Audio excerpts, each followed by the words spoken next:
Un drame s'est joué au Brésil, où un pont s'est effondré, entraînant avec lui des véhicules et une cargaison d'acide sulfurique dans le fleuve Tocantins. Ce tragique incident, survenu dimanche, a déjà causé la mort d'au moins 2 personnes, tandis que plusieurs autres sont toujours portés disparus. Les opérations de sauvetage sont entravées par une fuite de produits chimiques, rendant les plongeurs incapables d'intervenir en toute sécurité. Le pont de 550 mètres, qui reliait les villes d'Estreito dans l'état de Maranhão à Aguernópolis dans le Tocantins, s'est écroulé alors que des voitures et 2 camions le traversaient. L'un des camions transportait de l'acide sulfurique, une substance hautement corrosive, tandis que le contenu de l'autre véhicule reste à déterminer. Les informations locales révèlent que parmi les victimes figurent une femme âgée de 25 ans et un homme de 42 ans. Au moins 8 personnes demeurent introuvables, ce qui intensifie les inquiétudes des familles et des autorités. Les opérations de sauvetage ont dû être suspendues temporairement pour garantir la sécurité des équipes sur le terrain, et des mesures préventives sont mises en place afin de limiter les dommages environnementaux causés par la fuite d'acide sulfurique.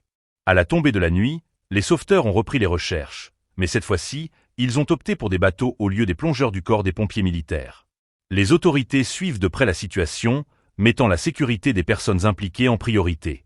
Le pont Juscelino Kubitschek de Oliveira, âgé de plus de 60 ans, était déjà un sujet d'inquiétude. Un député local avait même filmé l'état dégradé de l'ouvrage et a capturé, sans le vouloir, le moment exact de l'effondrement. Dans cette vidéo, on peut le voir signaler une grande fissure sur l'accotement avant que le pont ne cède soudainement, le contraignant à se retirer rapidement. Bien que la cause précise de l'effondrement soit encore à déterminer, des premiers éléments laissent penser à une défaillance structurelle, accentuée par le poids de plusieurs camions lourds traversant le pont simultanément. Le département national des infrastructures de transport a confirmé que la travée centrale de 533 mètres s'est effondrée, provoquant la chute des véhicules dans une rivière dont la profondeur dépasse 50 mètres. Cet incident a également des ramifications plus larges, affectant la route BR 226, un axe vital reliant Brasilia à Belém, où se déroulera l'année prochaine la conférence des Nations Unies sur les changements climatiques.